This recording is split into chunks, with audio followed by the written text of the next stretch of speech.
je vais aller à la fin aujourd'hui. Pas à la fin de tout, mais de ce que j'ai commencé là. Donc, on parlait de les dangers de l'ignorance. Amen. J'ai un peu expliqué que mon thème est tout sous forme de questions. Et la question c'était, j'ai fait une petite synthèse là, la question était, quels sont les dangers de l'ignorance? Et j'ai donné la réponse avec des versets. Aujourd'hui, j'ai ajouté un troisième verset. Donc, les autres versets. On avait lu dans Osée chapitre 4, verset 6. On avait aussi lu à 1 Corinthiens chapitre 14, verset 20. Et on va aussi ajouter dans Galates chapitre 4, verset 1 jusqu'au verset 2.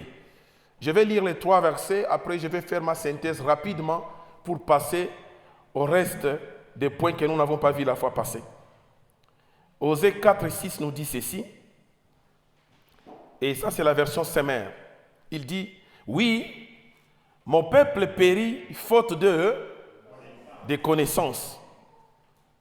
Parce que vous les prêtres, vous les prédicateurs, vous les pasteurs, vous les évangélistes, vous les anciens, vous les diacres et diaconesses, vous avez rejeté la connaissance.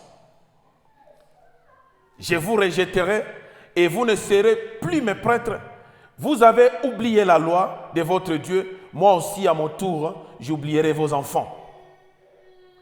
C'est un verset très important. Il y a des gens qui sont des serviteurs de Dieu, mais qui ont déjà été rejetés par Dieu. Mais ils continuent jusqu'à aujourd'hui. Amen.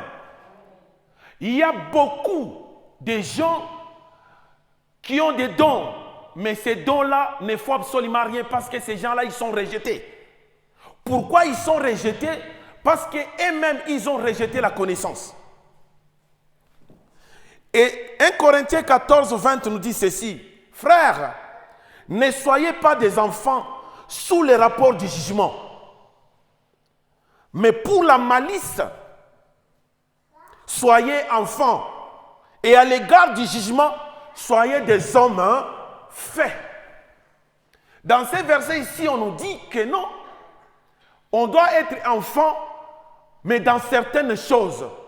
Mais à ce qui concerne le jugement, dans les choses de l'Esprit de Dieu, la Bible dont nous lisons là, il ne faut pas rester enfant, mais il faut devenir adulte, mature. Pourquoi? Parce que les enfants ne jugent pas directement, ils n'ont pas cet art-là. Un enfant, quand quelque chose lui plaît, il fonce.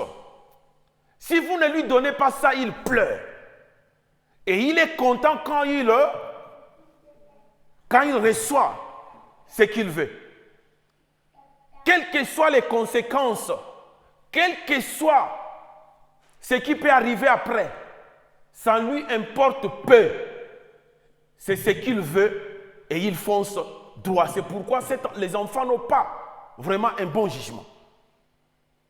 Même la loi de ce monde nous dit ne peut signer un contrat que quelqu'un qui est majeur. Mais ici, la Bible nous dit que c'est dans les choses de l'Esprit de Dieu qu'il faut être vraiment adulte. Mais quant aux malices, quant aux œuvres mortes, quant au péché, quant à tout ce qui est mal, devenez comme des enfants. Parce qu'un enfant, quand il ne veut pas quelque chose, il ne le veut pas. Si vous lui forcez, il va pleurer. Amen.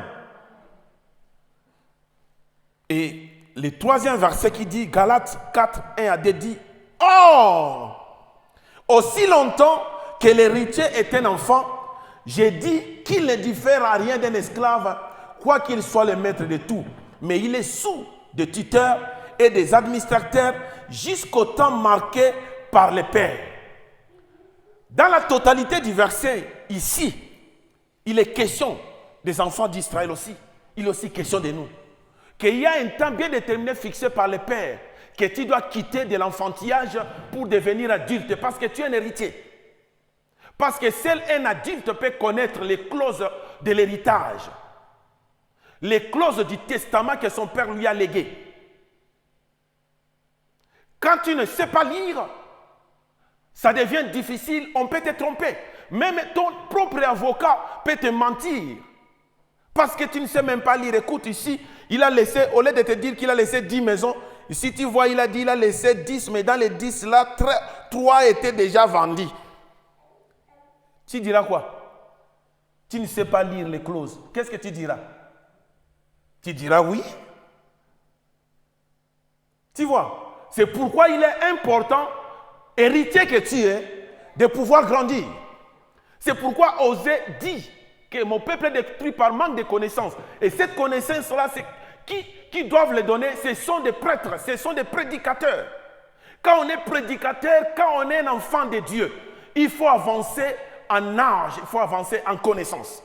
J'ai dit la fois passée, des chrétiens fuient des débats. Aujourd'hui, quand tu invites un chrétien au débat, non, moi je ne veux pas ces choses-là, moi je n'aime pas ça. On ne discute pas les choses de Dieu, on ne discute pas, mais c'est faux. Jésus-Christ lui-même faisait des débats. Parce que j'ai dit la fois passée, la foi doit être éprouvée. Pourquoi la foi doit être éprouvée? Pour que les œuvres se manifestent. C'est pourquoi la Bible dit la foi sans les œuvres est nulle. Et cette épreuve-là, c'est aussi des débats. C'est pourquoi les chrétiens doivent être prêts. Nous avons commis des erreurs terribles et c'est pourquoi des fausses religions ont émergé. Amen. J'ai défini l'ignorance comme ceci. Il y avait 4 définitions, mais c'est la 4e qui était vraiment importante pour moi. La première définition, je regardais, c'est fait de ne pas savoir quelque chose, de ne pas être au courant de quelque chose. C'est pourquoi, quand tu n'es pas au courant de quelque chose, mieux vaut cette heure. Ça, c'est de l'ignorance, du fait que tu n'es pas au courant de quelque chose. Aujourd'hui, il est difficile. Quand tu dis à quelqu'un que tu es ignorant, il croit que tu l'as insulté. Ça, c'est l'une des définitions. Le fait de ne pas être au courant de quelque chose fait de toi un ignorant. Amen. Il y a une autre définition qui dit défaut de connaissance ou manque d'expérience. Il y a un défaut de connaissance au cas où tu as mal appris les choses. Il y a beaucoup de gens qui ont été mal enseignés. Si tu es mal enseigné, c'est un défaut de connaissance. Et ça aussi, c'est de l'ignorance. Amen. Troisième, c'est l'insuffisance générale d'instruction. C'est pourquoi j'ai dit, il ne faut pas rester avec des instructions basiques. Tu dois avancer. C'est pourquoi l'apôtre Paul dit, ne restez pas comme les enfants qui boivent seulement du lait. Il faut aussi manger du fort, du lourd. Amen. Parce que des chrétiens ont souvent peur. Ils disent, mais non, plus que j'avance en connaissance, plus qu'il y a beaucoup de choses qui m'arrivent. Et tu resteras aussi dans l'ignorance, les choses aussi vont t'arriver comme ça. Amen. Amen, amen, amen. Quatrième définition. Quatrième définition, c'est refus volontaire ou involontaire d'acquérir la connaissance. Refus. Il y a des gens qui refusent. Mais pourquoi? Pourquoi ça m'a beaucoup intrigué cette définition? Parce que, pourquoi les refus? Il y a des gens qui ont appris des choses de le bas âge, mais pendant très longtemps. Et à force d'avoir appris ça, ils croient que cela est vrai. Et continuent à se manifester en tant que tel, ou à enseigner des choses comme ça. Et les jours, quand tu lui dis des vérités comme ça en face, c'est qui est vrai. Il n'est pas facile à ces gens-là de pouvoir comprendre ou de pouvoir abandonner, de pouvoir comprendre qu'ils étaient dans l'ignorance. C'est pourquoi je dis refus. Ce refus-là peut être volontaire. L'autre peut être involontaire. Volontaire, il y a des fois par orgueil, il y a des fois nous sommes orgueilleux, nous ne voulons pas apprendre. Amen. Nous ne voulons pas apprendre. Nous voyons comme si j'apprends de cette personne, je fais quoi? Je lui donne la gloire. Non, non, non, non, non, non, bien aimé. Dans tout ce qui concerne les choses de l'Esprit de Dieu, la gloire est à Jésus seul. Amen. La gloire est à Jésus seul. Mais reconnaître que tu as besoin d'aide, de la part de quelqu'un qui a de la connaissance pour que tu ajoutes un plus dans la connaissance, c'est quelque chose de bien. J'ai dit la fois passée que la foi, notre vie chrétienne, c'est comme une bouteille. La bouteille, là, c'est le contenant. Il faut qu'il puisse y avoir le contenu. Et le contenu, c'est ça la foi. Et le contenu a une provenance ou deux provenances, j'ai dit. Une provenance, c'est par rapport à ce que la Bible dit, que la foi vient de ce qu'on entend vient de la parole de Dieu. En réalité, mais tout ce que nous entendons là ne vient pas seulement de la parole de Dieu. Nous avons ajouté beaucoup de choses dans nos enseignements qui ne font pas partie de la parole de Dieu. Aujourd'hui, je vais étaler certains, vous allez voir. Amen. C'est pourquoi il est important d'avancer en connaissance. J'ai donné les statistiques aussi, pour ceux qui n'étaient pas là. J'ai donné des statistiques. Il y a donc 2,3 milliards de chrétiens au travers du monde. Mais dans 2,3 milliards là, on a les romanismes qui occupent 1,4 milliard. Et nous avons les pentecôtistes qui occupent 900 millions. Et nous avons des églises de réveil qui occupent 800 000 à 1,2 million. Et j'ai dit encore dans les statistiques, nous avons 2 milliards de gens qui sont dans l'islam. Et j'ai dit encore, nous avons de 500 à 623 millions de bouddhistes au travers le monde. J'ai dit encore que nous avons 1,1 milliard des athées. Des athées. Au lieu de nous quereller à l'église pour des petites choses que nous pouvons arranger, nous devons pourtant nous réunir dans l'unité parce qu'il y a un grand travail. Parce que c'est le rôle de l'église. Ces gens-là, et dans 2,3 milliards de chrétiens là, il y a peut-être 400 000 à 500 000 peut-être. Augmentons même à 400 millions seulement. Parce que le romanisme seul occupe déjà 1,4 milliard. Mais quand il faut faire débat avec ces gens-là, les gens se reculent, non, le respect des religions. On ne veut pas le respect, même la loi les interdit. Le respect, il faut respecter la religion de tout un chacun, l'opinion de tout un chacun. Non. Christ, ce n'est pas l'opinion de quelqu'un qui est important. C'est la prédication de la bonne évangile. La mission qui nous a léguée, aller faite de toutes les nations des disciples. C'est la parole, prêche, censure. Que l'occasion te soit favorable ou non favorable, prêche la parole dans la vérité. Amen. Et j'ai parlé des calendriers parce qu'il y a beaucoup de choses pour bien les comprendre. Il faut maîtriser aussi l'outil que nous utilisons. Parce que les calendriers, c'est un système de mesure. Quand la société a évolué, beaucoup de gens ont émergé dans la société, les gens sont devenus plus nombreux. Il faut vraiment établir un système de mesures plutôt du temps, des jours, des mois et des années. Amen. La fois passée, j'ai parlé des calendriers, mais je suis allé un peu rapidement, sans pourtant expliquer certaines choses. Il y a 3 types de calendriers.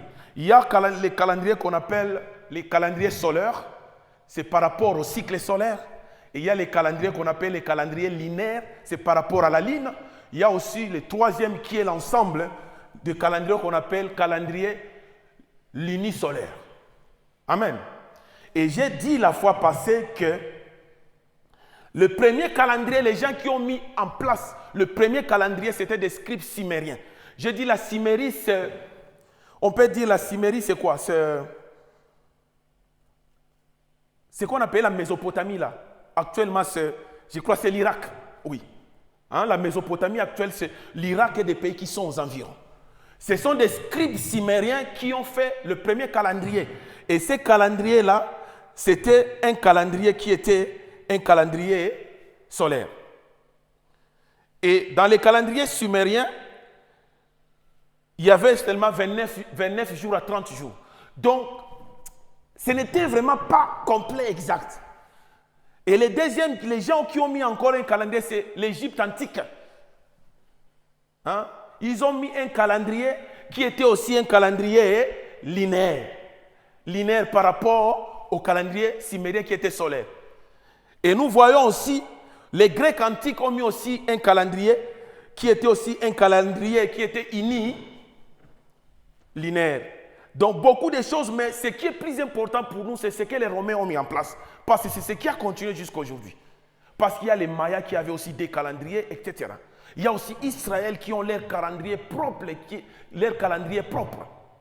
les Juifs. Et c'est le calendrier de tous les Juifs au travers le monde, du judaïsme. Il y a aussi l'islam qui ont leur calendrier propre. Mais tous ces calendriers-là sont venus après. Les Romains ont mis un calendrier. J'ai expliqué la fois passée, le calendrier romain a commencé, je crois, c'est 7 siècles avant Jésus-Christ. Avant Jésus-Christ, que le calendrier romain a commencé.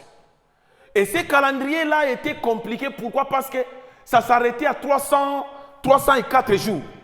Mais les autres jours, on avait donné le pouvoir aux gens qui étaient des gouverneurs des provinces romaines d'ajouter. Et alors, chaque gouverneur pouvait ajouter des jours comme bon lui semble. Et si les élections approchaient, il y a des fois, il peut prolonger les élections en ajoutant des jours à l'année parce qu'ils avaient le pouvoir. Alors, Jules César s'est fâché, il a dit non, ça ne peut pas continuer comme ça. Et Jules César a créé un calendrier stable qu'on appelle le calendrier julien. Et c'est le calendrier julien qui nous a amenés aujourd'hui au calendrier que nous utilisons actuellement, c'est qu'on appelle le calendrier grégorien. Et quand Jules César a mis en place le calendrier, ce qui était comme religion d'État, parce que nous devons savoir que depuis les temps anciens, le spirituel a toujours eu une place très importante dans la vie de la population. C'était le paganisme qui était central. Et ils ont mis des noms qui étaient plus importants pour eux, parce que le paganisme, on adorait les empereurs. Amen. On adorait les empereurs. L'empereur était considéré comme un être divin. Nous savons ce qui se passe en Égypte. En Égypte, c'est Pharaon qui est là. Donc Pharaon était comme Dieu. À l'Empire romain, c'est celui qui était l'empereur qui était considéré comme Dieu. Et Jules César a donné des mois à son nom, par exemple, le juillet, comme j'ai dit. Il a donné 31 jours au mois de juillet. Et les sénats romains ont réclamé que non, tu ne peux pas seulement donner 31 jours seulement pour toi, parce que nous avons le plus grand roi de tous les temps qui est Auguste César. Les concurrents. Tu dois donner aussi 31 jours à Auguste César, parce que le mois de juillet, en réalité, c'est Julius. Et Julius, c'est le nom de Jules César. Et au août, là, que nous appelons août, les gens qui parlent allemand, ils savent que août, c'est Auguste. Et en réalité, c'est Auguste César, ces noms-là. Et c'était des jours et les mois où on leur vénérait. Amen. Maintenant, qu'est-ce qui s'est passé maintenant? Qu'est-ce qui est ignorant pour nous? Le premier point, je viendrai après à propos du calendrier, vous allez voir dans le deuxième point de l'ignorance, c'est que nous n'avons pas vu la fois passée. Le premier point de l'ignorance que j'avais dit, c'était sur la généalogie de Jésus-Christ, puisque nous devons savoir, parce que nous sommes des chrétiens. Aujourd'hui, quand les gens nous attaquent, c'est par rapport à ça. Quand on dit que la Bible est fausse, c'est par rapport à cette généalogie-là. Pourquoi? Parce que j'ai dit des points qui étaient flous. Et j'ai dit, il y a Matthieu qui a établi une généalogie que les gens ne connaissent pas. Il faut d'abord que je vous annonce d'abord à ce qui concerne les 4 évangiles de la Bible. Les 4 évangélistes de la Bible. Parce qu'il y a aussi ces points-là dans l'ignorance des chrétiens. Quand on leur dit que non, les évangiles ont été écrits après le conseil de Nicée. Ce qui est faux. Amen. Le conseil de Nicée s'est passé en l'an 326. Amen. Mais l'évangile de Matthieu, de Jean, de Marc et de Luc n'ont pas été écrits. Ils ne sont pas contemporains à Constantin. Amen. Matthieu, c'est l'apôtre de Jésus-Christ. Amen, amen, amen. Matthieu est l'apôtre de Jésus-Christ. Il a écrit le livre de Matthieu. vers l'an 90, vers 90-100. Ça n'a rien à voir avec Constantin. Jean, c'est l'apôtre de Jésus-Christ qui a écrit les livres de Jean. Amen. Et Marc, c'était les disciples. Les disciples de Jésus-Christ aussi. Ces gens-là ne sont pas contemporains à Constantin. Ça n'a rien à voir. Tous les 4 évangiles ont été écrits allant de l'an 80 jusqu'à l'an 100. Les 4 évangiles ont été écrits. Ça par rapport au calendrier julien. Amen. Amen, amen. C'est là où viennent des problèmes où les chrétiens n'arrivent pas à bien s'exprimer.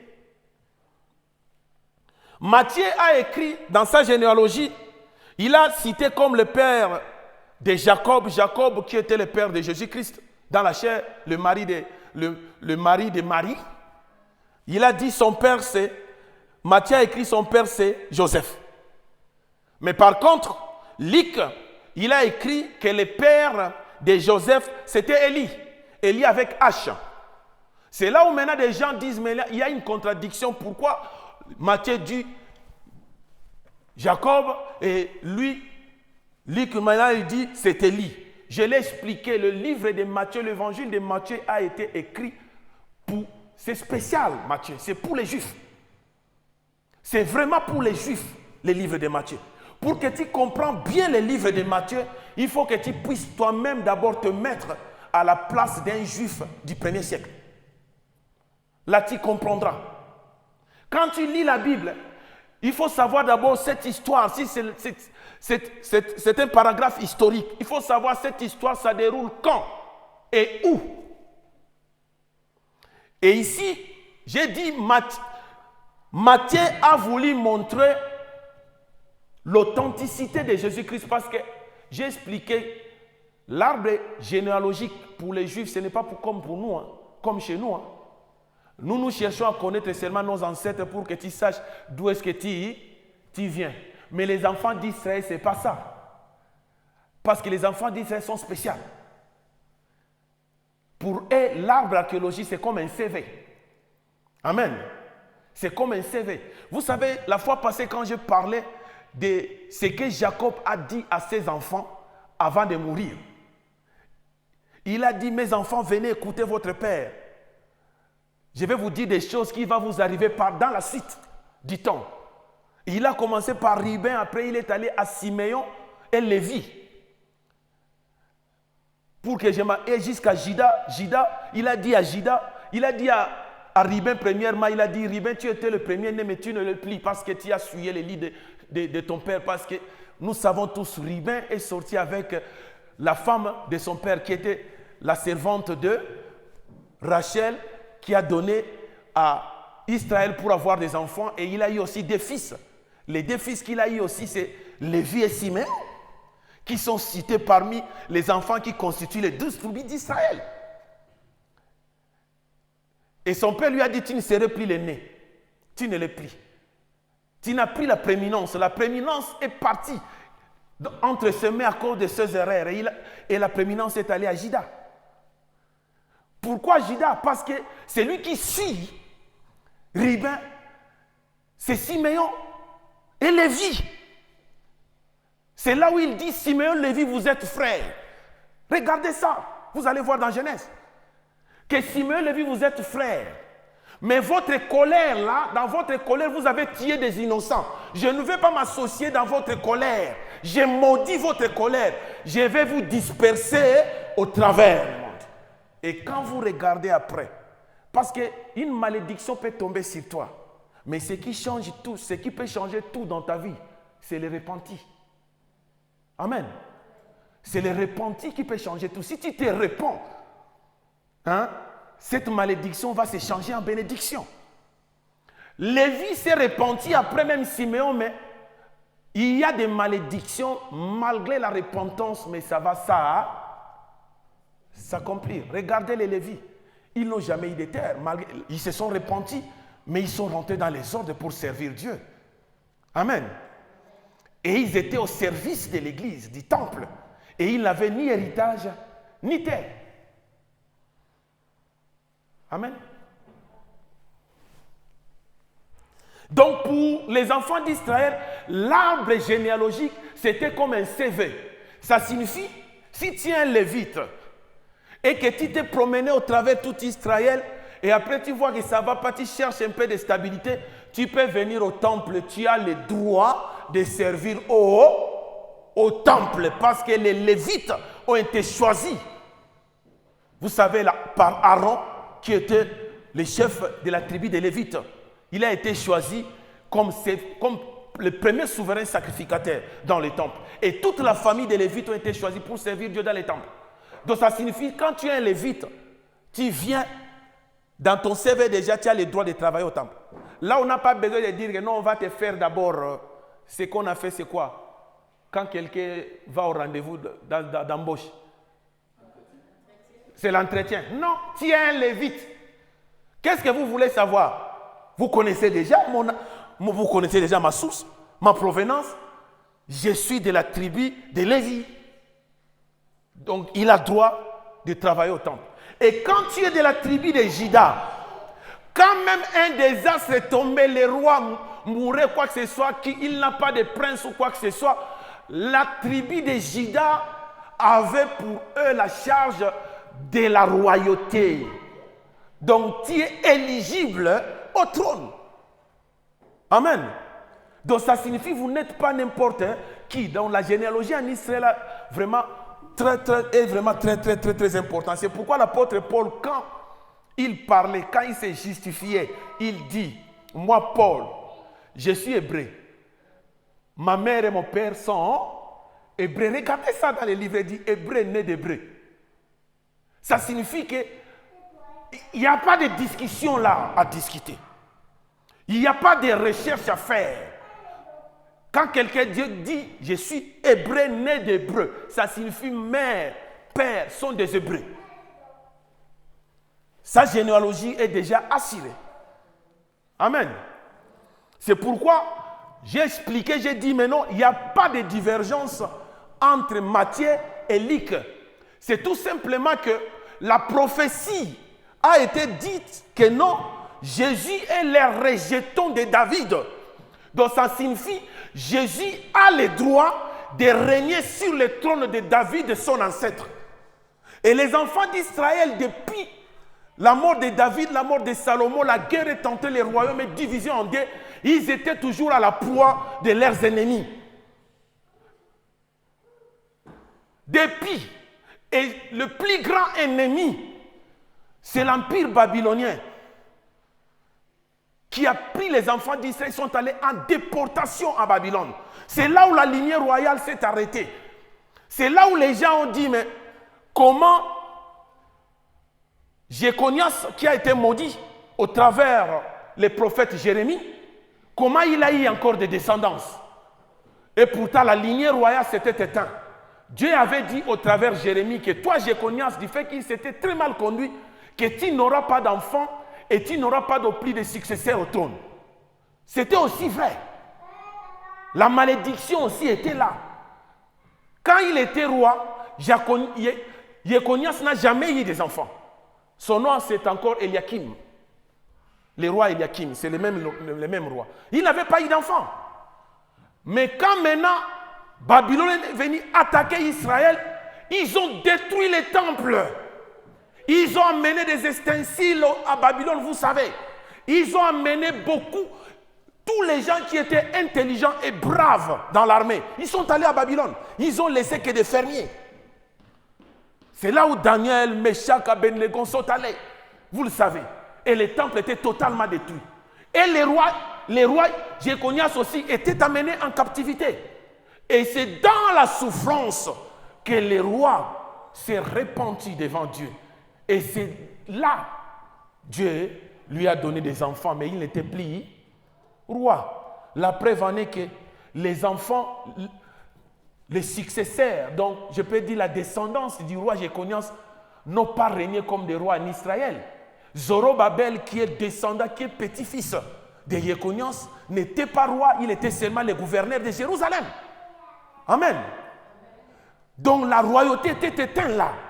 Et les Juifs attendaient le retour du véritable roi qui était promis dans la prophétie. Dans leur langue, Yoshua Yamashia, le Messie qui doit venir. Prendre le trône de qui? De David, son ancêtre. Pourquoi? Parce que David était connu, le grand roi conquérant, fort. Saïla Thié,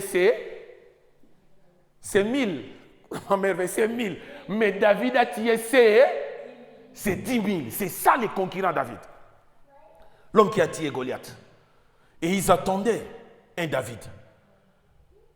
C'est pourquoi quand Jésus est venu, ils ne l'ont pas reçu parce qu'il est revenu avec des paroles d'amour, Papa Beto.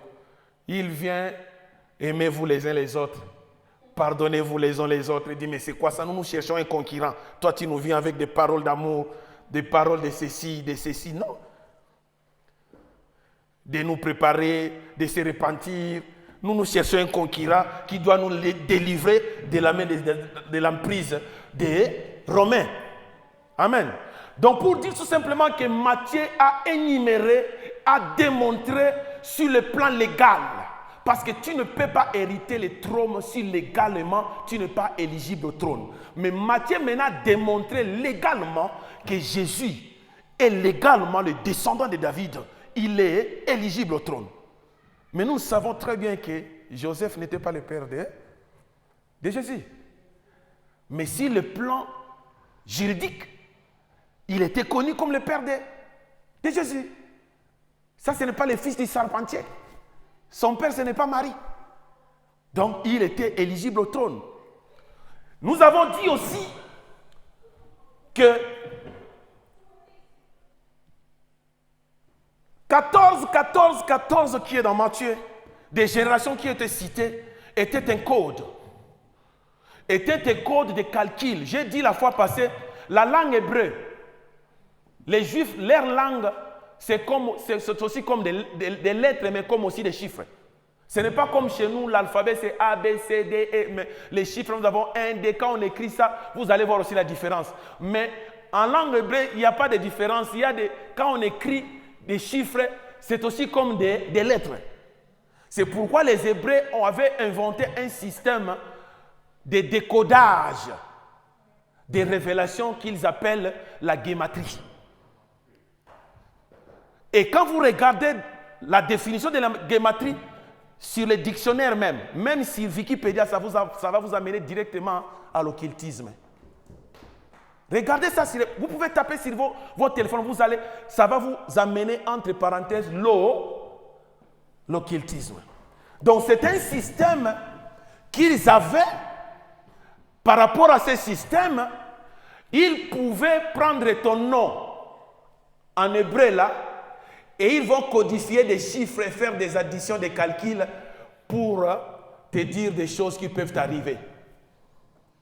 C'est pourquoi dans la gématrie, quand ils ont calculé le nom de David, ils ont compris que non, les 14, 3 fois là que Matthieu disait, dans la gématrie, 14, c'est la sommation des chiffres du nom de David. Dans le nom de David, quand vous faites la sommation par rapport à la gématrie, ça vous donne 14, les chiffres 14. Donc ça signifie, pour eux, c'est comme si Matthieu démontrait déjà dans sa généalogie que le Jésus là, c'est lui le Messie que nous attendons. Il est éligible au trône. C'est lui le David que nous attendons. Amen. Et j'ai dit, il faut faire attention. Nous ne sommes pas des Juifs. Pour que moi je prends mon nom, je commence à faire des calculs gématriques à mon nom. Moi, mon nom c'est Kabobo. Kabobo n'est pas un nom hébreu. Pour que je commence K en hébreu, c'est ça. Ça signifie ça. Ça, c'est la sorcellerie. C'est pourquoi j'ai dit, il y a beaucoup de serviteurs actuels qui utilisent la gématrie pour donner des visions, pour vous dire ce qui va arriver après-demain. C'est pourquoi ils vous demandent votre date de naissance. Ils vont calculer avec des dates de naissance, des calculs, et à la fin, votre nom de famille, le nom de votre père, le nom de votre mère, tout ça, etc. Vous croyez que non, ce sont des prophètes pour qu'ils vous annoncent des choses. Ça n'a rien à voir, c'est la sorcellerie. Amen. Nous sommes arrivés, nous sommes au temps de l'église. La parole nous dit, invoque-moi, je te répondrai et je te ferai voir des choses cachées que tu ne peux voir. Amen. Je passe là. Donc, Matthieu a montré légalement que Jésus était l'héritier du trône. Mais maintenant, Luc, lui, à son tour, il est allé un peu beaucoup plus loin. Parce que les gens voient seulement, les Juifs, ils voient seulement comme Jésus. Les Juifs, pour eux, les choses commencent avec Abraham. Surtout Abraham, le père de la promesse. Il a le père d'Isaac, le Dieu d'Abraham, le Dieu de Jacob, le Dieu d'Isaac, le Dieu d'Isaac, le Dieu de Jacob, etc. Mais les gens, les enfants disent pourquoi ils ne comprennent pas. Pour eux, c'est leur Dieu jusqu'à aujourd'hui. Dans le judaïsme, nous sommes toujours des païens, nous n'avons pas droit à la connaissance. Ce sont eux qui sont des propriétaires de la connaissance du Dieu véritable. Mais maintenant, Luc, lui, voulait démontrer même aux nations et aux enfants d'Israël que le Jésus là, si vous croyez seulement qu'il est seulement éligible pour le trône chez nous, non. Son origine remonte depuis. C'est pourquoi Luc est allé jusqu'à Adam. Adam, et à la fin, il a dit fils de Dieu. Et parmi les causes que les Juifs ont rejeté Jésus, parce que Jésus se disait qu'il est fils de Dieu. Amen. C'est pourquoi Élie est cité ici comme père de Joseph, parce que Élie, j'ai dit, c'est le père biologique de Marie. Amen. Donc, le père biologique de Marie. En réalité, la prophétie dit, la descendance de la femme t'écrasera la tête. Donc, si on revient maintenant à la réalité, à la réalité comme la réalité était, Joseph n'était pas le père de Jésus. C'est Marie qui peut avoir ce titre-là de mère de Jésus. La Bible cite aussi Marie, mère de Jésus, parce qu'il a porté la sémence en elle. Même si génétiquement parlant, il n'y a pas de compatibilité. Amen. C'est là où maintenant, Luc va dans sa généalogie. Il commence par Joseph, mais le père de Joseph, c'est qui? Élie qui est le père de Marie. Parce que quand on se marie, l'homme et la femme deviennent un. Amen. Là, le problème de généalogie est fini. Il n'y a pas de discussion. Nous, les chrétiens, les gens ne peuvent pas venir avec des petits trucs pour nous dire de n'importe quoi. Maintenant, alors, je viens maintenant. Il y a certaines choses que je vais dire ici. Si vous n'êtes pas pour manifester, peut-être la vérité va s'éclater pour que vous puissiez comprendre. Les chrétiens, il y a des fois, nous ne savons pas comment nous sommes arrivés aujourd'hui à des églises telles que nous sommes aujourd'hui. Pourquoi il y a beaucoup de dénominations? Si on leur pose des questions, les chrétiens fuient des questions comme ça. Mais c'est comme l'arbre généalogique de l'église. Tu dois au moins savoir parce que tu es chrétien. Ça doit faire partie du contenu de ta foi. Amen. Le deuxième point que je vais voir, j'ai parlé de généalogie. C'est pourquoi j'ai parlé de calendrier à cause de ça. J'ai dit il y a 2,4 milliards, je crois 2,4 milliards de chrétiens non, dans les statistiques. 2,3 milliards. Et j'ai dit il y a 1,4 milliard de chrétiens qui sont dans les romanismes. Les romanismes, en fait, c'est quoi? C'est pourquoi je me suis dit, il faut que je parle au moins sur les romanismes et ces personnages. Comme ça, les gens vont comprendre par rapport à la lumière des Écritures. Amen. Il y a par exemple les premiers personnages dans les romanismes, c'est la papauté. Vous connaissez tous la papauté, oui ou non? Hein? Vous connaissez la papauté? Quand Jésus-Christ a laissé l'Église, quand les apôtres ont fondé l'Église, l'Église a été persécutée, vous le savez. Des chrétiens fuyaient parce qu'on les persécutait. Leur premier persécuteur que nous connaissons tous était l'apôtre Paul. Mais il s'est converti au christianisme, mais ils n'ont pas fini la persécution. La persécution a continué des chrétiens. Donc, malgré la persécution, mais l'Église avançait toujours. On a arrêté des apôtres. On a tué d'autres. On a tué même beaucoup de chrétiens. Vous connaissez l'histoire d'Étienne. Étienne a été lapidé en public. Dont l'Église était persécutée. Pourquoi? Parce qu'à cette époque, il y a toujours des religions qui sont considérées comme des religions d'État. Amen. Comme des religions d'État. Et à cette époque, c'était le paganisme. Et qu'est-ce qui s'est passé maintenant? C'est en l'an 311 que l'empereur, un empereur qu'on appelait Galère, qui était l'empereur romain, à l'an 311, l'empereur Galère, avant de mourir, parce que c'est Constantin qui a remplacé cet empereur. Avant de mourir sur son lit d'hôpital, il met un édit qu'on appelle l'édit de Milan. Vous pouvez regarder ça sur Internet, même si ça parle fou. L'édit de Milan, dans cet édit-là, qu'est-ce qu'il dit? Il donne la tolérance religieuse. Donc ça signifie que les peuples sont devenus libres de toute confession religieuse. Au lieu seulement qu'ils restent concentrés sur la religion d'État. Si vous n'êtes pas partisan de la religion d'État, on vous persécute. Il donne la tolérance à toutes les religions. C'est là où le christianisme a commencé un tout petit peu à respirer. Le christianisme qui était en secret est devenu maintenant public. Mais ce n'était pas d'abord une religion d'État. Non. Une erreur qu'on nous prêchait des fois à cause de ça. À l'an 311, ce n'était qu'un édit de Milan qui donnait la liberté des confessions religieuses, de la liberté de croyance. Donc ça signifie que quelqu'un peut croire à la religion qu'il veut. On ne va plus le persécuter, on ne va plus l'arrêter, on ne va plus le tuer. Amen. Et maintenant, quand il est mort, c'est l'empereur maintenant Constantin qui a pris le pouvoir. Maintenant, l'empereur Constantin, à l'an 313, c'est en 313, toujours en Milan, que le roi Constantin maintenant a émis cet édit-là qui a donné cette liberté-là. Mais le christianisme était toujours une religion tant comme les autres. Et après, c'est en 324 que finalement, 324 et 326, qu'il y a eu ce qu'on appelle le concile de Nicée. Mais là, l'Église était déjà là, le concile de Nicée. Et là, la papauté existait déjà.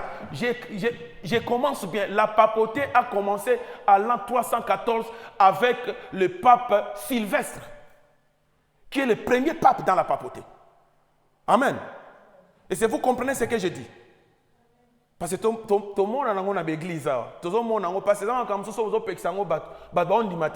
il faut venir avec des preuves concrètes pour comprendre. Papauté et Banda le 31 janvier 314 selon le calendrier julien. Il y a le premier pape, son nom c'est Sylvestre. C'est le pape que nous fêtons la fête du Saint Sylvestre. Nous connaissons tous. Vous connaissez la fête du Saint Sylvestre? Les Alacans. Le 31 décembre. La nuit des réveillons, le 31 est dédiée au Saint Sylvestre pour adorer ce premier pape-là de Saint Sylvestre qui était le tout premier pape. Si vous regardez même sur Internet, vous pouvez regarder sur votre téléphone. Date de naissance naïe et banarate. Seulement date naïe a papoté, na date a fait en papoté naïe. Il est le premier pape. Et à cette époque, le christianisme était persécuté. Il était le pape de quelle église? C'est ça la question. Quand on est intelligent, quand on cherche la connaissance, c'est là qu'on doit poser des questions. Je ne peux pas aller dans une église, je prie tous les jours, je m'efforce à grandir tous les jours et que la foi est fausse. J'ai dit dans le contenu de la foi, s'il y a du poison, même si tu as eu trop de bonnes paroles, mais s'il y a du poison dedans, le poison fait quoi? Le poison détruit tout et ça tue. Dans les bons combats de la foi, si ta foi est mixée avec des choses qui sont fausses, cette foi-là n'est pas dure pour combattre l'ennemi. C'est pourquoi l'ennemi est en train de nous assommer. Les chrétiens devant des débats, nous tombons comme des oiseaux qu'on tue comme ça. Parce que nous ne voulons pas connaître la connaissance, parce que quand la vérité arrive, ça choque les gens. Moi aussi, je suis né dans cette église-là. Amen. Mais je suis en quête de la vérité parce que vous connaissez la vérité pour que la vérité vous affranchisse. La vérité vous affranchira. Je répète bien, la papauté a commencé en l'an 314. À cette époque-là, le christianisme était une simple religion. Ce n'était pas une religion d'État. Mais le paganisme existait déjà. Amen. Maintenant, c'était à l'an 325, 25-26, qu'il y a eu ce qu'on appelle le Conseil de Nicée, sous les règne de l'empereur Constantin. L'empereur Constantin a constaté que non, il y a une religion malgré la persécution, mais ça avançait toujours et ça grandissait. Et que l'Empire romain commençait à s'affaiblir. Son pouvoir commençait à s'affaiblir. Il dit, mais non, si j'associe maintenant mon pouvoir politique, qui est temporaire, avec leur pouvoir spirituel de la religion, je peux étendre l'empire partout parce que le christianisme avait embrasé l'Asie, l'Afrique, partout. Même tous ces pays arabes que vous voyez étaient christianisés. À part l'arabe uni qui était resté polythéiste. Mais tout ce qui était à côté, les royaumes d'Assoum, étaient christianisés. Vous connaissez les royaumes d'Assoum, non? Christianisés, l'Éthiopie était christianisée à l'époque. Vous prenez tous les autres pays qui étaient, les royaumes qui étaient à côté de l'Arabie, parce que l'Arabie c'est comme une île qui est là au milieu de tous les autres pays là. Et nous savons bien que la Turquie actuelle, ça s'appelait Constantinople, c'était christianisé et organisé avec des rois ou des empereurs ou même des gens qu'on appelait dans leur langage un titre qui était comme un président, comme un roi, etc. Mais c'est l'arabe au milieu, l'Arabie unie au milieu, qui n'était même pas organisée sur le plan étatique. Il y avait seulement des chefs de clans qui avaient leur armée là. Et il y avait des villes qui étaient connues, des grandes villes qui étaient connues, la Mecque et la Médine. Et la Mecque était une ville commerciale. Une ville commerciale où les gens faisaient beaucoup de commerce. Et à cette époque, le christianisme a pris de l'impact. Si tu n'es pas christianisé, le commerce devient difficile. Amen. C'est à l'an 325 maintenant que l'empereur Constantinople fait les toutes premières réunions écuméniques qu'on appelle le concile de Nicée. Je répète, écuménique. Nous sommes des chrétiens, nous savons bien que l'écuménisme, c'est ça qui va enfanter Babylone la Grande.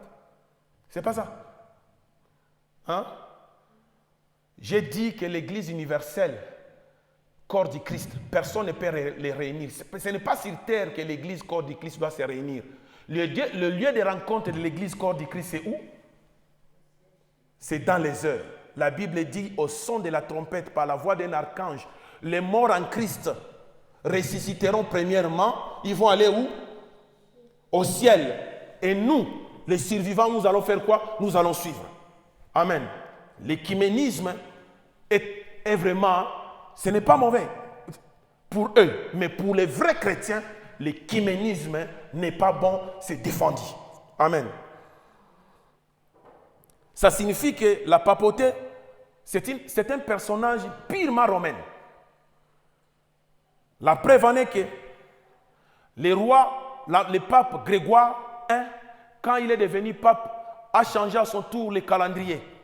Le calendrier julien qui était parfaitement la même chose que le calendrier grégorien actuel, qui avait aussi des années bissextiles, vous le savez. Il y a des années qui ont 365 jours, il y a aussi des années qui ont 366 jours. C'est la même chose, presque. Mais il a voulu changer parce qu'ils ont romanisé les calendriers. Ils ont mis des dates qui sont des personnages purement imaginaires. Des fêtes qui sont purement imaginaires. Par exemple, hier, c'était la fête de Saint-Valentin. Regardez sur Internet qu'est-ce que signifie Saint-Valentin. Amen. Et maintenant, les femmes d'aujourd'hui, nos filles Et nos femmes même, quand à la Saint-Valentin, la femme, on ne lui apporte pas une fleur, on ne lui dit pas que je t'aime. Oh, cet homme-là est démodé. Il est vraiment vieux, il est antique. C'est la fête des amoureux. D'abord, imaginez-vous, dans les romanismes, les prêtres ne se marient pas. Mais comment la journée des amoureux met le nom d'un prêtre qui est Saint-Valentin là? Amen. Il y a des choses, quand on devient chrétien, il faut analyser ça. Comme la Bible nous dit, l'apôtre Paul dit, à ce qui concerne les choses de l'esprit, il ne faut pas être un enfant, il faut être un homme adulte, responsable de juger. Tu juges, tu regardes ça, ce n'est pas vrai. Je ne me mets pas dedans. Ça reste, mais pour moi, c'est une journée comme les autres. Amen. C'est une journée comme les autres. Toutes ces dates-là, c'est le pape grégorien qui a changé le calendrier, a mis beaucoup de fêtes mondaines qui étaient des fêtes purement mondaines. Premièrement, c'est le pape grégorien qui a commencé l'année, que l'année commence au mois de janvier. Et que le 1er janvier devait être, parce qu'on dit que avant Jésus-Christ et après Jésus-Christ, non. C'est Jésus-Christ qui devient le repère de quoi? De tout. Donc, on prend l'année, le début par rapport au calendrier, c'est par rapport à la date de naissance de Jésus. Hein?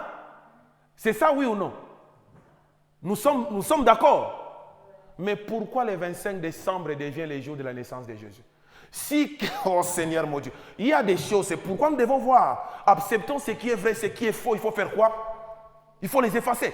On dit par rapport à Jésus-Christ qu'on a commencé les choses. Jésus-Christ devient comme une référence. Les jours de la naissance de Jésus-Christ deviennent les repères des années qui? Des années grégoriennes, de la calendrier grégorien, de cette calendrier grégorien-là.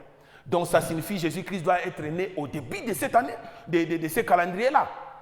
Mais pourquoi on met la date de naissance de Jésus le 25? Pourquoi pas le 1er janvier? Parce qu'ils ont déjà d'autres fêtes qu'ils ont mis. Saint-Sylvestre, c'est la nuit du réveillon. Comment on va mettre encore le nom de Jésus? Et Jésus devient le 25 décembre. Bizarre. Amen. Comprenez les choses. Vous allez voir dedans, il y a beaucoup de fêtes qu'ils ont mis. Beaucoup de fêtes. La Pâque, regardez même cette date de la Pâque. La Bible dit, nous voyons dans la Bible, parce que la Bible n'est pas écrite sous les calendriers grégoriens, ça ne dit rien de ce qu'est non plus les calendriers juliens. La Bible nous dit que non, Jésus a fêté la Pâque avec ses disciples avant de mourir. Mais regardez la date de la Pâque. Regardez. Vous allez voir qu'il y a beaucoup d'incohérences, rien qu'à cause du romanisme, qui ont instauré beaucoup de points, qui fait maintenant aujourd'hui beaucoup de doutes dans le christianisme. C'est pourquoi on est tenté de jouer avec nous comme des enfants. Il y a des fois, ça nous manque de réponses pour donner. Ça, vous le savez déjà, le pape Sylvestre était le premier pape avant même que le conseil de Nicée arrive. Le conseil de Nicée a réuni beaucoup de prêtres. Beaucoup de prêtres. Donc, ils étaient réunis presque finalement. Ils ont arrivé à un consensus, mais les autres ont refusé. Ceux qui ont accepté, ils sont rentrés dans les ordres de ce qu'on appelle l'Église catholique. Le romanisme est passé au catholicisme, qui n'est rien d'autre que la manifestation du romanisme. Ça signifie tous les prêtres qui étaient des prêtres dans des synagogues du paganisme, après avoir fait la réunion avec l'empereur, de se mettre d'accord que nous voulons avoir une seule religion universelle. Réunissons-nous tous, toutes les religions, le christianisme, le paganisme et tout. Vous vous réunissez pour faire qu'une seule religion qui est le christianisme comme une religion universelle. Et ils ont accepté. Et les gens sont venus. Les gens ont crié que là, le christianisme a gagné. Mais beaucoup de ceux qui étaient des vrais chrétiens ont réfuté. Et ceux qui ont cru qu'ils ont gagné, c'est après des années, ils ont commencé à voir que des paganismes qui sont venus dans le christianisme, ils ont trouvé que non, la façon des chrétiens d'adorer, des chrétiens qui avaient accepté, parce qu'il y avait des vrais chrétiens aussi qui avaient accepté, leur façon d'adorer n'est pas comme les nôtres. Ils n'ont pas de statues, ils n'ont rien. Comment on adore un Dieu invisible qu'on ne voit pas? C'est là où maintenant l'Église, le christianisme qui est censé être universel, est en train de changer des choses. On commence à mettre des signes, des choses. Demandez à un témoin de Jéhovah, il vous dira pourquoi il y a des croix dans vos églises. Ils vous le diront. Que la croix en réalité doit symboliser un jour de malheur parce que c'est là où on a crucifié Jésus. Mais pourquoi vous les mettrez comme des symboles à l'église? Ça, j'ai expliqué déjà. Ça, ce n'est pas la croix. Nous ne croyons pas à cette croix qui est là. Ce n'est qu'une réalité physique, symbole physique d'une réalité spirituelle. Mais moi, je ne viens pas devant cette croix pour m'agenouiller. Je ne porte pas cette croix-là à moi ici pour faire le culte. C'est tout simplement un symbole comme les chrétiens mettaient le symbole d'un poisson. Pour nous, c'est ça. Jésus est mort à la croix. Et demandez maintenant, il y a des gens qui vous disent, mais pourquoi dans vos églises, il y a des trucs bizarres, des dessins, quoi encore? Des images. Bikeko, pourquoi il y en a? C'est parce que les gens là qui sont venus dans le christianisme ont trouvé que non. Dans le christianisme en question, il n'y a pas de symbole de Dieu. Ils adorent un Dieu qui est invisible. Et cette façon d'adoration ne leur a pas plu. Et ils ont commencé petit à petit à modifier des choses et à mener des idoles à l'église, à mener des réalités physiques, des idolâtries à l'église. C'est là où maintenant la personnalité de Marie, la Vierge, a été créée. Amen. Vous êtes d'accord avec moi? Ça va venir. Dites-moi maintenant, je vais vous montrer la différence entre la Vierge Marie, qui est la mère de Jésus-Christ, qui est dans la Bible, et Marie. Je ne parle pas de la Vierge Marie, j'ai dit, je vais vous parler. Moi, je reconnais notre sœur Marie, qui était la mère de Jésus-Christ dans la Bible, mais la Vierge Marie, qui est personnage du romanisme, je ne la reconnais pas dans la Bible. Comment? Nous allons lire la parole de Dieu. Amen. Rapidement pour ce que j'ai fini. Luc chapitre 1, verset 26 au verset 30. Amen. Je lis rapidement. Luc 1, 26 à 30 nous dit ceci. Au 6e mois, l'ange Gabriel fut envoyé par Dieu dans une ville de Galilée appelée Nazareth, auprès d'une vierge fiancée à un homme de la maison de David nommé Joseph. Le nom de la vierge était Marie. L'ange entra chez elle et dit, je te salue toi à qui je te salue toi à qui la grâce a été. Bozana version. Amen. Je te salue toi à qui la grâce a été faite. Le Seigneur est avec toi. La Bible dit encore, ça continue. Troublé par cette parole, Marie se demandait qu'est-ce que pouvait signifier une telle salutation. Mais maintenant, après, qu'est-ce qui s'est passé? Cette Vierge Marie s'est trouvée enceinte, elle a mis au monde. Quand vous lisez la parole, la Bible dit, Joseph n'a pas connu Marie pendant tout ce temps de la grossesse. Quand Jésus-Christ, et pourtant, quand l'ange Joseph voulait répudier Marie, l'ange a dit à Joseph, ne répudie pas ta femme. Et pourtant, ils étaient fiancés. Ça signifie que Dieu a ordonné à Joseph d'épouser Marie à l'immédiat. Pour que quand la grossesse ne va pas derrière, la grossesse avance toujours. Pour que Jésus ne soit pas qualifié comme un enfant bâtard. Épousez Marie direct. Ne répudie pas Marie, votre femme. La grossesse qu'il a, ça vient du Saint-Esprit. L'enfant, il mettra au monde un enfant que tu appelleras au nom de Jésus. Ça, c'est l'ange qui a dit à Joseph, et Joseph a respecté. La Bible dit que Joseph n'a pas touché Marie jusqu'à quand Jésus-Christ est né. La preuve en est que Jésus avait des frères et des sœurs. Amen. Donc, cette Marie n'est plus vierge. Elle n'est plus vierge. Et si vous comprenez ce que je dis, vous allez voir la différence. Ici, la Bible dit que l'ange est arrivé dans une ville, Nazareth, auprès d'une vierge qu'on appelait Marie. Et il a dit quoi? Je te salue Marie, à toi la grâce je te salue toi Marie, à qui la grâce a été faite. Mais Marie du romanisme, on dit, je vous salue Marie pleine de grâce. Ce qui est différent, je vais lire encore un verset. Vous allez comprendre avec moi dans Jean chapitre 4, verset 14. Il y a des choses qu'il ne faut jamais laisser échapper. Les diables se cachent dans les détails. Jean chapitre 1, verset 14 nous dit ceci. Et la parole a été faite chair.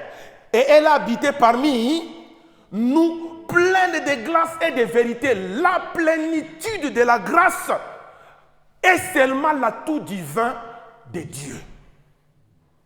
Et si vous comprenez ce que je dis, je recommence.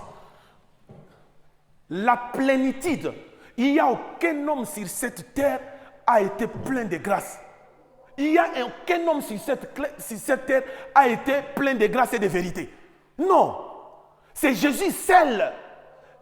C'est la parole seule est pleine de grâce. Mais cette Marie qui est pleine de grâce là, je ne sais pas dans la Bible, elle vient d'où? Amen. C'est pourquoi il y a des choses que nous passons à côté, mais qui est une vérité que nous devons savoir. Que nous devons savoir. C'est pourquoi la Bible dit, hein ma mère?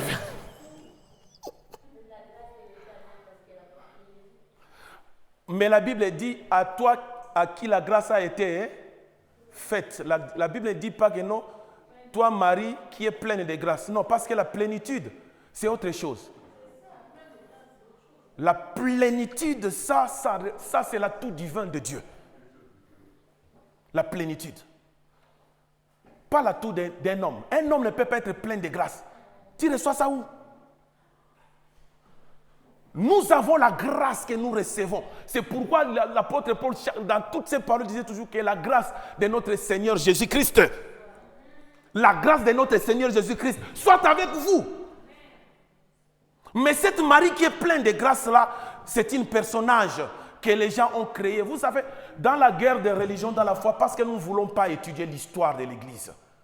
Quand les romanismes ont fait leur personnage de Marie, l'islam aussi ont fait leur personnage d'une femme. C'est une guerre. Parce que l'islam est venu pour détruire le christianisme. C'est ça le rôle de l'islam. J'ai toutes les preuves possibles et je peux vous les montrer. Qui est écrit dans le Coran et dans la Bible. Quand les romanismes ont créé Marie, l'islam en 620 et quelques, 26 ou 27 aussi, l'islam aussi ont créé leur Marie Année qu'ils appellent la mère de la nation, qui est rien d'autre que Aïcha. Amen. Mais quand vous regardez l'histoire qui est derrière Aïcha, ça va vous étonner. Aïcha, c'est l'épouse de qui? La troisième épouse de qui? De Mahomet. Mahomet a épousé Aïcha à 6 ans. Et il a consommé le mariage à 9 ans. C'est pourquoi l'islam ont créé leur propre calendrier qui n'est pas comme les nôtres. Pour justifier quoi? Pour justifier cet âge-là d'un enfant de 6 ans marié à un homme de 50 ans à l'époque.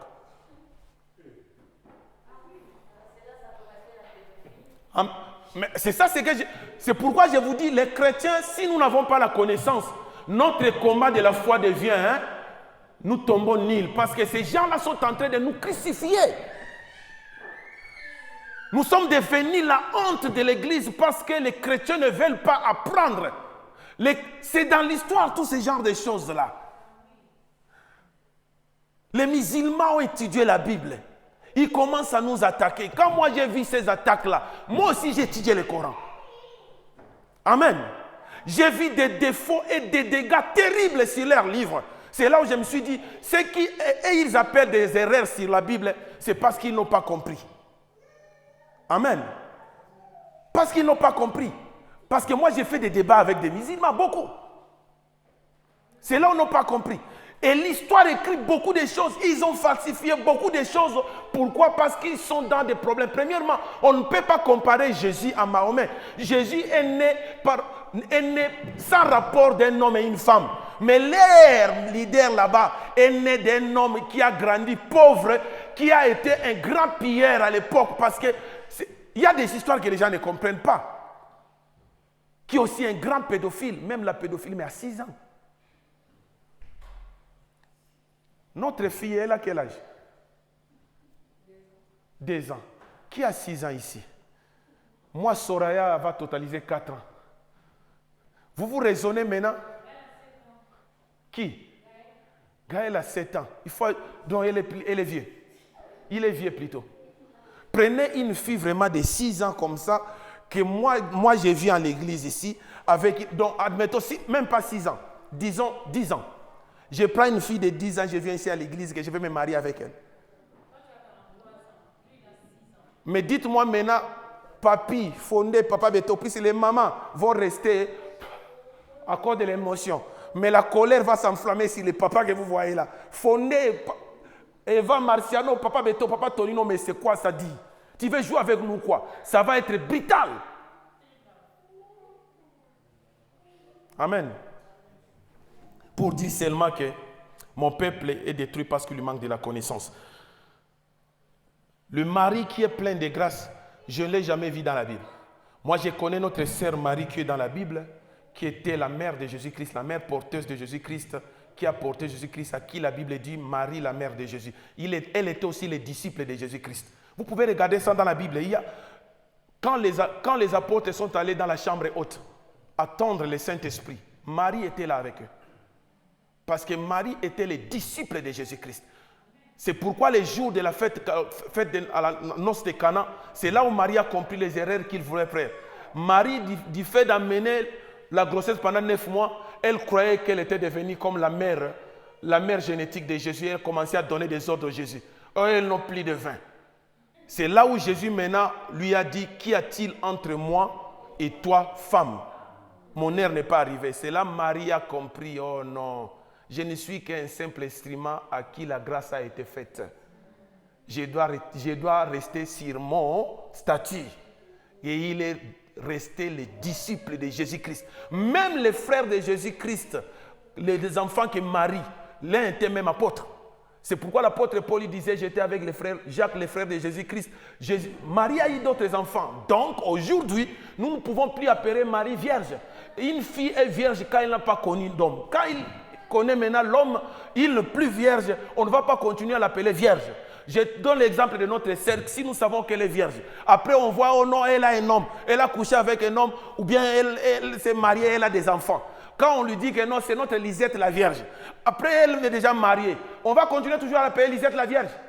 Non, c'est notre sœur Lisette. Et à un temps aussi, il a mis au monde des enfants, il faut du respect. Comme j'appelle maman, Dolly, maman, je peux aussi l'appeler maman. Maman ne signifie pas qu'une personne est vieille, non. Quand tu as des enfants, c'est cette attribution-là, tu es aussi une maman. Et vous, jusqu'à aujourd'hui, votre mari là est toujours vierge, je vous salue. Jusqu'à aujourd'hui, vous la saluez. Je vous salue Marie, je vous salue Sainte Vierge Marie, Mère de Dieu. Ce qui est encore bizarre, priez pour nous maintenant jusqu'à l'heure de notre mort. C'est là que vous allez comprendre que c'est tout un piège que les enfants de Dieu doivent comprendre et sortir de ça. Amen. Écoutez la parole qu'on vous enseigne ici. Il y a des gens à qui Dieu a donné la grâce ici qui vous enseignent. Mais il y a des fois vous ne voulez pas écouter. Fondé l'a dit ici, dans son message. Il vous prêche ici, mais à la sortie, vous allez donner l'offrande quelque part. Je n'ai jamais vu ici à l'église quelqu'un qui est tenté de prêcher quelque chose qui est vrai, qui est aussi une connaissance pour toi. Tu viens avec une offrande, même 10 francs. Rien. Mais dans l'autre côté, là, quand vous partez là, on vous enseigne de n'importe quoi là, qui ne sont même pas vrais, mais il y a l'argent qui fait quoi? Qui sort. Nous avons des prédicateurs ici, écoutez-les.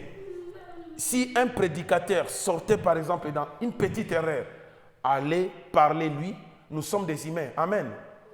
La prophétie peut sortir, c'est pourquoi la Bible dit il faut faire quoi? Il faut examiner quoi? La prophétie et retenir ce qui est bon. Amen. Il y a une question pour finir, nous allons finir. Il y a une question. Maman Doli po na monyo mawa po na lobi makamso moni papa Guy a lobi makamoko vraiment il faut créer conflit. Conflit exacté. J'ai cité la parole dans la Bible. C'est entré. Amen. Oui. Que l'eau bénite. De toutes les façons, j'ai toujours dit aux gens, nous avons ajouté beaucoup de choses dans la foi. J'ai dit ici que la foi ne vient pas seulement de la parole de Christ, vient aussi de tout ce que les gens viennent. Les gens ont porté beaucoup de choses. Vous savez, il y a des gens qui rendent les choses de Dieu qui mystifient les choses de Dieu dans un mauvais sens. Amen. Je donne un exemple. Il y a un pasteur qui est allé en retraite au Congo. Là, on appelle ça, c'est quoi? C'est Mangengenge. Il est allé en retraite là-bas. Quand il est sorti, la barbe était jusque-là. Et vous savez, il est aussi vieux, il y a des barbes blancs comme ça, beaucoup de cheveux. Quand il est venu, quand vous le voyez comme ça, mais vous pouvez avoir peur. Il y a quelqu'un qui lui a demandé là, mais pasteur, pourquoi tu es sorti comme ça? Il dit, mais non, quand Moïse est allé parler avec Dieu, quand Moïse est sorti, la Bible disait que Josué a vu la face de Moïse briller. Ça, c'est une expression qui montre que je viens dans la prière. En réalité, c'est faux. La Bible ne dit pas que Moïse avait laissé les cheveux, c'est la barbe et les cheveux qui a fait peur à Aaron. La Bible dit qu'Aaron a vu que la face de Moïse brillait, c'était différent. Ça, c'est autre chose. Hein? Mais lui, il a capté ça d'une autre manière, il a ajouté certaines choses. Nous avons ajouté beaucoup de choses à l'église. Il y a même des églises où les gens enlèvent les chaussures pour entrer.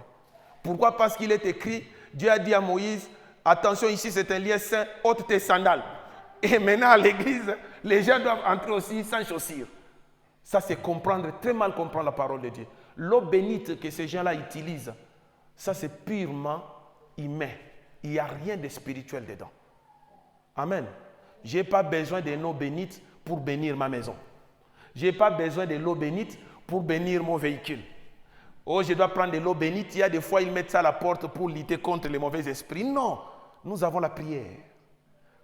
Le vendredi, si tu étais là, tu allais voir. C'est Fondé Fondé prêche toujours le vendredi, quelques minutes avant la prière d'intercession. Et ce vendredi ici, il a parlé de la prière. Il a parlé de l'importance de la prière. Il a dit, il ne faut pas sous-estimer la prière. C'est vrai parce que les chrétiens sous-estiment la prière. Tu as travaillé, tu es fatigué, oui. Mais prends même une minute, prononce quelque chose. Parce que ce que tu vas prononcer, tu ne sais pas qu'est-ce que ça va engendrer après. C'était vendredi, non? Maman Betty était là, oui ou non? Maman Lily était là, oui ou non? Tu vois, nous avons besoin de la prière, pas de l'eau bénite. De toutes les façons, l'eau, ça a son importance. Amen. Il y a encore une question? C'est compris ou bien c'est encore flou? Ouais. Tu n'as pas besoin de l'eau pour bénir quelque chose. De l'eau bénite, c'est une invention purement des gens. Amen. Je n'ai jamais vu dans la Bible où Jésus a utilisé de l'eau bénite. Il a dit aux gens, prenez cette eau, cela est béni. Je n'ai jamais vu. Ce n'est pas seulement l'église catholique, même les églises évangéliques ont aussi problème de l'eau. Il y a quelqu'un qui va en Israël prendre l'eau du Jourdain. Ils vendent ça, ils viennent ici, ils donnent aux chrétiens. Pour eux, du fait que Jésus s'est fait baptiser au Jourdain, cette eau-là est spéciale. C'est faux. Ça n'a rien à voir. Du fait que Jésus est à Gethsemane, ce jardin-là est spécial. C'est là il faut faire des... C'est faux. L'heure est venue et elle est déjà où les vrais adorateurs adoreront le Père en esprit et par rapport à ce que la femme disait, les Juifs croient que les salis c'est seulement à Jérusalem. Là. Non, nous sommes dans les temps de l'Église. Amen. Et toi, tu es l'Église. Tu n'as pas besoin de quelqu'un pour rentrer dans les lieux saints et faire des offrandes pour toi. Là où tu es sacrificateur. Tu entres en contact avec ton Dieu. Tu lui dis ce que tu veux. Tu l'adores et tu le loues et tu lui demandes. La Bible dit, il va te répondre. Non seulement il va te répondre parce qu'il faut te répondre pour que ta joie soit parfaite. C'est ce qu'il dit dans sa parole. Demandez, il vous sera donné pour que votre joie soit parfaite. Amen. Nous allons nous lever, nous allons prier.